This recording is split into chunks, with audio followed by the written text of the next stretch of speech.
El día después de la victoria de Javier Milei y compañía, es el título. ¿Cuánto hemos hablado la semana pasada? Números, estadísticas, lo que podía llegar a pasar. Gana el presidente con un número rotundo en provincia y también, bueno, menos diferencia a nivel en nacional, muy fuerte también. Sí, 9%. Capital Federal y provincia de Buenos Aires. A nivel nacional tenés 9% de diferencia a favor del oficialismo, que es el número que daban las encuestas hace 2 o 3 meses. Sí, 2 meses fácil para atrás. Sí, antes de la elección de Buenos Aires, por ejemplo. Antes de lo de la Andis, antes de lo de Spert, y ahí sí, empezó tal vez a complicarse un poco el juego. Mi pregunta es, ¿gana el presidente Milei o gana un proyecto o una idea de hacia dónde quieren los argentinos que vaya el país? Yo creo que hay una idea, pero también está el ejecutor, sin duda, ¿no? Es decir, Milei tiene todos estos defectos, pero prefiero esto y... Exacto. ¿O era un temor a que gane el kirchnerismo? A ver. Yo creo que menos eso. Menos. Fíjate, esto es lo que uno piensa. Sí, sí, estamos analizando. Hace 2 años, cuando se vota Milei, sí era votar a un personaje novedoso, disruptivo, con los pelos, ¿no es cierto? Sí, Milei. el león. Exacto. Ese panelista, un influencer, lo que fuera. Vamos a votar a este tipo que está fuera del sistema y que viene a generar un cambio. Que viene a cambiar todo. En contra de. Allí y que no era sí político, Carlos. Me parece que también la gente estaba un poco harta, digamos, de siempre la misma propuesta. Claro, por eso de hablar en contra de la casta. O era un economista que hablaba de otra manera. Sí, pero más que economista era dar vueltas el país pata para arriba. Sí. Entonces, me saco la casta. Voy a terminar después, con todo. Después vamos a dolarizar y todo lo que hay que hacer. Hay que bajar el gasto público, el Estado, ese Estado prebendario que genera pobres y todo eso, ¿sí? Esa fue la predica de Javier Milei. Y en ese momento fue un voto anti-kirchnerista para alumbrar algo nuevo. Ahora me parece que es un elijo creer. Claro. Para no volver atrás y para darle una oportunidad más. Pero hay toda una serie de advertencias. Sí, tal vez sin la absoluta certeza, pero una oportunidad.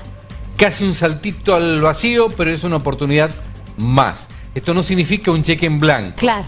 Yo lo decía incluso en la columna publicada en el diario. Sí, eso te quería preguntar. ¿Recordás los últimos 2 títulos de tus columnas? Bueno, uno decía algo así como... ¿Cheque en blanco? No es un cheque en blanco, sí, sino ha extendido un pagaré Javier Milei que después tiene que responder ese compromiso.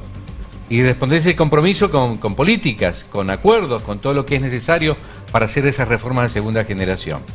Eso por un lado. Por el otro, es una oportunidad para Javier Milei y un gran acierto de Alfredo Cornejo, que apostó a este acuerdo, pese a resistencias partidarias, pese a todo lo que se dijo, y pese a que le fue muy difícil lograrlo, porque lo logró a último momento, frente a un gobierno que estaba muy soberbio, el gobierno nacional estaba muy soberbio, sobre todo después de la elección que triunfó en Cava. Se la creyó. ¿Vos crees que tomó nota el gobierno de que el tema de la soberbia había que manejarlo de otra manera, de las relaciones políticas, digamos, de la negociación?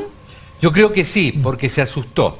¿Por qué se asustó? Fíjate todo lo que estaba pasando con los mercados, la incertidumbre, toda una serie de llamadas de atención, incluso la derrota fuerte de 14 puntos en la provincia de Buenos Aires hace apenas 2 meses.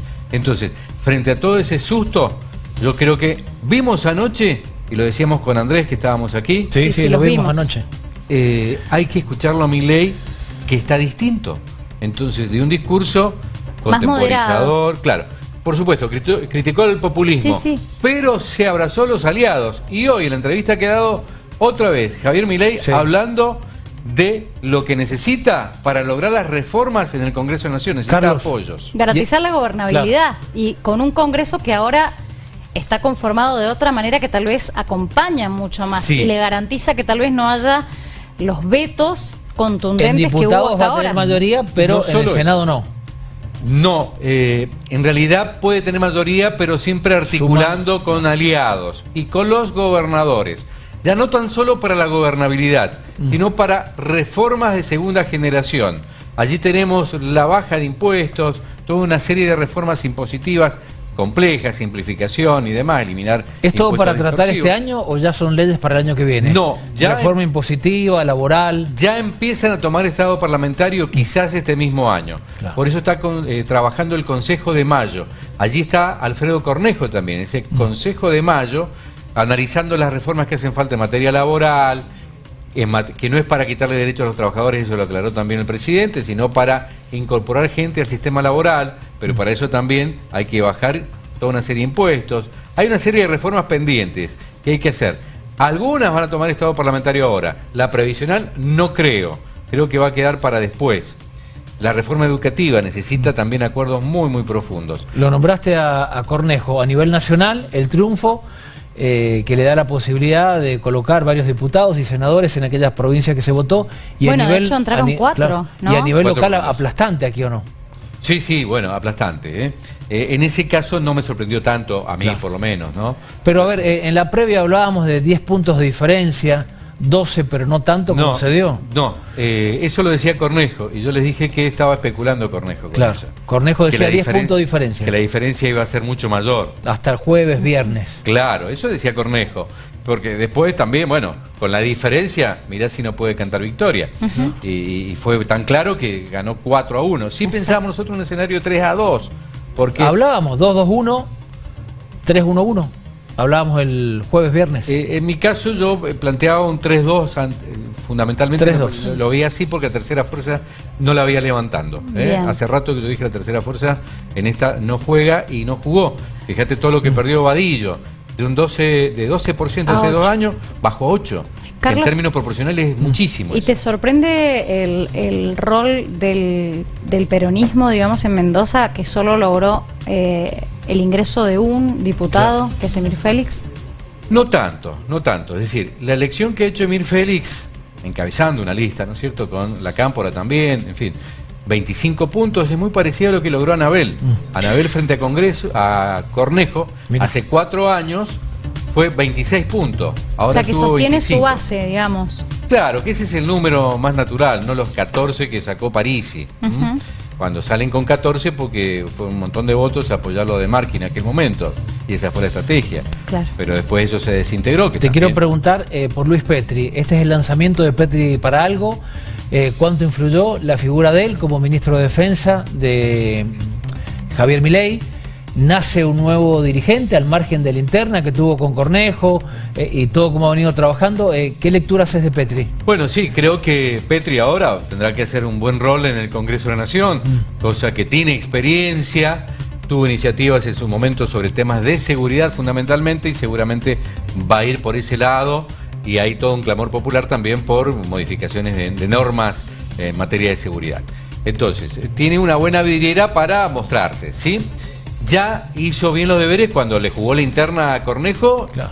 Y la verdad que sacó minoría, tuvo un buen papel allí, un buen desempeño. Eso le abrió el diálogo con Cornejo para... Le abrió eso y le abrió también la candidatura ahora, no solo por Javier Milei, sino porque ya venía bien en Mendoza, entonces por eso encabezó la lista, ¿sí?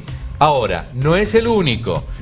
Queda así posicionado en la línea de largada para ser candidato a gobernador por Cambia Mendoza más Libertad Avanza. ¿Cómo ir a ser la fórmula política Y hay otros de aquí a nombres 12 también. años? Bueno, Pero hay otros claro. nombres, tenemos intendente, Ulpiano Suárez, Sí. etcétera. Sí, sí, sí. Carlos, quiero volver al panorama nacional, porque Sí. hoy el presidente Javier Milei se refirió al tema cambios en el gabinete o reordenamiento del gabinete. Y sí lo que dijo o lo que expresó es que se va a tomar un poco de tiempo, pero que el triángulo de hierro no se toca. Es decir, Karina Milei, Santiago Caputo, garantizados. Sí, que deben dejar de pelearse entre todos, contra todos, dentro de la interna partidaria de gobierno, del gabinete, pero además dijo algo interesante Javier Milei, y es el gabinete, me voy Sí. a tomar mi tiempo, para que sea funcional a los acuerdos políticos que quiero hacer. Con lo cual está abriendo el gabinete Sí. para el PRO y no sé si hasta para algún gobernador. Sí, sí, ¿Mm? sí. Entonces, eso es un síntoma más de que esta vez Javier Milei quiere ampliar la base de sustentación Sí. y hacer acuerdos políticos. También ponderó, digamos, el papel que había jugado el Colorado Santilli. Sí, sí, claro, sí, la verdad. Porque Se puso al hombro, remontar 14 claro. puntos no lo hizo solo, lo hizo con La Libertad Avanza. Lo dijo esta mañana que el jueves recorrió 1100 kilómetros caminando en auto, en fin, en provincia de Buenos Aires. Era un buen candidato, ya lo habíamos dicho nosotros, Sí, ya y lo había hablamos. ganado, le había ganado el peronismo Santilli por los avatares de las internas partidarias, no había quedado como cabeza de lista. Bueno, tuvo la oportunidad ahora, por algo el peronismo también quiso judicializar y que Claro, no fuera que no candidato fuera. Santilli, pero no solo eso, no jugaron los intendentes del conurbano, que ya habían gastado toda Toda la pólvora. Tengo una pregunta cortita y es la última por mi parte. ¿Qué papel jugó en todo esto Mauricio Macri y el PRO en Capital Federal? Bueno, y a nivel Buenos Aires. Yo creo que antes el PRO había jugado menos, en la elección anterior, en la elección de septiembre de la provincia de Buenos Porque Aires. lo nombra Macri, Milei anoche a Macri. Claro, es parte de esta ampliación de la agenda de gobierno y del marco de alianzas, con Macri adentro. Ya no tan solo con Bullrich, ¿no es cierto? Sino también con esa parte que en la provincia de Buenos Aires en septiembre se ve que muchísima gente ni siquiera fue a votar. Aquí sí fueron y votaron a favor de La Libertad Avanza. Entonces, hay un gesto que hay que devolver, pero no solo eso, sino que hay que gobernar y hay que hacer las reformas que hacen falta. ¿Cómo queda parada Cristina y cómo queda el gobernador de la provincia en 30 segundos? Cristina mal, muy mal, y está muy enojada con Kicillof por esta jugada. ¿Cuál fue la jugada, Kicillof? Que dijo, ante las circunstancias, voy a anticipar, voy a asegurar lo mío, y ganó la provincia de Buenos Aires. Entonces, queda parado sobre eso. Si bien ahora también perdió Kicillof, ¿sí? Digamos, son todos mariscales de la derrota en la provincia de Buenos Aires y en todo el país, pero la factura de Cristina Kicillof es porque jugó primero solo, abriéndose y ganando la provincia de Buenos Aires con 14% de diferencia. Esa fue una garantía que tuvo Kicillof, un reseguro, tiene la legislatura de la provincia de Buenos Aires a su favor y eso le da margen de gobernabilidad. Y además, y esto lo discutíamos también anoche con Andrés, él decía, bueno, Kicillof es parte de lo viejo. Ponele, pero Kicillof se va a tratar de posicionar como la alternativa única del peronismo, sin la cámpora, sin esos condicionantes que significa Cristina. Gracias, Carlos. Todo está por verse igual, porque es tan dinámico. Sí, Por supuesto que sí. Esto es política y esto es Argentina. Y en la República Argentina todo puede pasar y en muy poco tiempo, ¿eh? Tal cual. Gracias. Así que bueno, la seguiremos día a día.